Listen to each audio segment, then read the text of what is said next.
नीतीश कुमार एक ऐसे चौराहे पर खड़े हैं जहां से एक रास्ता कांग्रेस की तरफ जाता है तो दूसरा रास्ता भाजपा की तरफ, तीसरा रास्ता लालू यादव के ठिकाने तक जाता है तो चौथा रास्ता नीतीश कुमार के अपने आवास तक। दरअसल यह जो संकेत है ये बड़ा ही छिपा हुआ रहस्य की तरह है कि अब यहां से इंडिया अलायंस ने नीतीश कुमार को अपने आवास से बाहर निकालकर संयोजक या प्रधानमंत्री का चेहरा बनाने के लिए चौराहे तक तो ले आया है, लेकिन अब रास्ता किधर जाएगा यह किसी को नहीं पता है। नीतीश कुमार को संयोजक बनाने की चर्चा पिछले 6 महीने से चल रही है, लेकिन अब तक उन्हें नहीं बनाया गया है और नीतीश कुमार भी यही राष्ट्रीय नेतृत्व देने के लिए इंडिया अलायंस को बाहर निकले थे और उन्होंने बहुत मेहनत भी किया, बावजूद इसको उनको अब तक कुछ नहीं दिया गया है।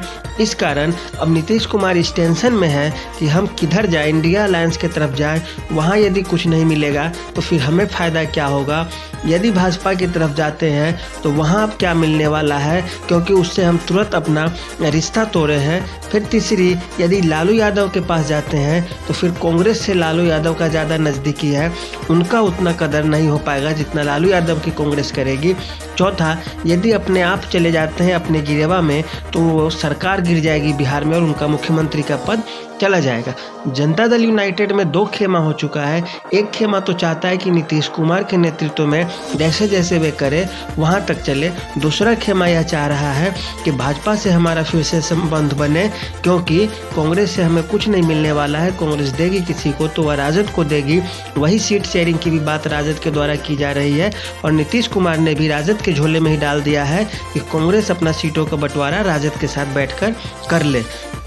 नीतीश कुमार के पास जो स्थिति है, नीतीश कुमार अपना जो खिड़की है भाजपा के लिए भी खोल के रखे हैं, कांग्रेस के लिए भी, क्योंकि यदि कांग्रेस से धोखा मिलता है तो हम फिर भाजपा के पास आ जाएंगे, क्योंकि हमें तो मुख्यमंत्री का पद बचाना है।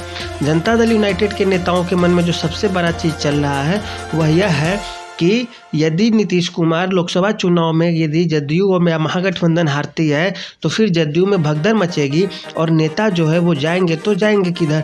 नीतीश कुमार के बारे में सब लोगों को अंदाज़ा है कि नीतीश कुमार की उम्र हो चुकी है, अब साल 2 साल 3 साल 4 साल नहीं 5 साल मान लीजिए, 10 साल मान लीजिए वे राजनीति में रहेंगे। उसके बाद जदयू की कमान किसी न किसी और के हाथ में ही जाएगी। उससे लोग मिल पाएंगे या नहीं मिल पाएंगे, क्योंकि जनता दल यूनाइटेड का जो निर्माण हुआ है या जो वोट बैंक है वो anti Lalu Yadav vote bank है। जो लालू यादव से नाराज होते थे उनका वोट बैंक उनके पास है, और यदि वे फिर लालू यादव में मिलने की कोशिश करेंगे तो उनका जो वोट होगा वोट शिफ्ट हो जाएगा और किसी दूसरे पार्टी को इसका फ़ायदा हो जाएगा।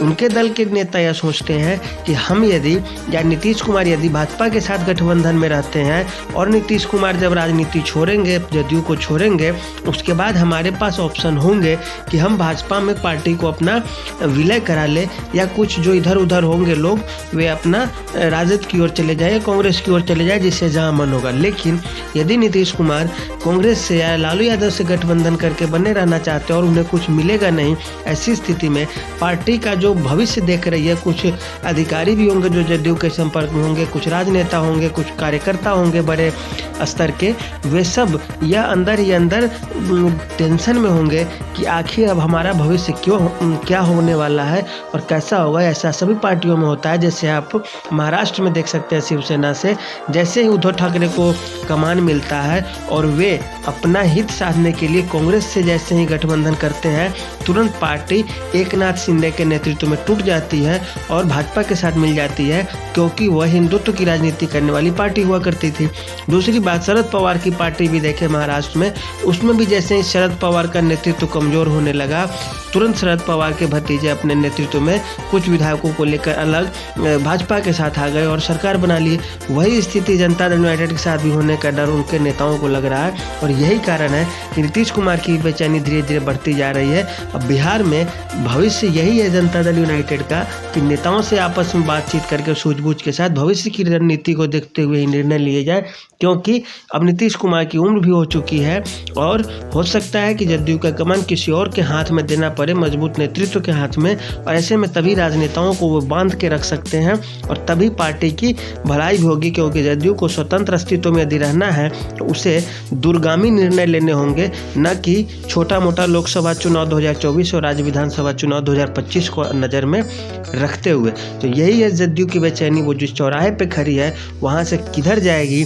क्या फिर से भाजपा के पास आएंगी या आगे इंडिया अलायंस के साथ बनी रहेंगी? यदि इंडिया अलायंस मान लीजिए जीतने वाला होता या स्थिति कुछ अलग होती तो नेताओं का जो संतोष या चिंता था वो थोड़ा बहुत लगता भी नहीं, ये गलत है, चिंता इस तरह की नहीं होनी चाहिए, क्योंकि सरकार तो कांग्रेस की आने जा रही है। लेकिन दिक्कत की बात यह है कि 2024 में फिर से मोदी सरकार मजबूत समर्थन के साथ केंद्र में आ जाएगी और ऐसी स्थिति में बिहार के साथ और जदयू के साथ नाइंसाफ़ी होगी उनके नेताओं के साथ कि वे विपक्ष में बने रहेंगे और केंद्र सरकार के द्वारा बार बार परेशान किया जाएगा, कभी ईडी से तो कभी सीबीआई से तो कभी आयकर विभाग के द्वारा। तो यही कारण है कि राजनेता अभी टेंशन में है कि किसके साथ जाए और किसके साथ नहीं। हाँ, यह जरूर है जिस चौराहे पे खड़े हैं वहाँ से रास्ता भाजपा की तरफ भी जाती है और दूसरा इंडिया अलायंस की तरफ भी, तीसरा केवल लालू और नीतीश आपस में मिलकर भी रह सकते हैं। तो आज के लिए इतना ही। कैसा लगा है बताइएगा। धन्यवाद।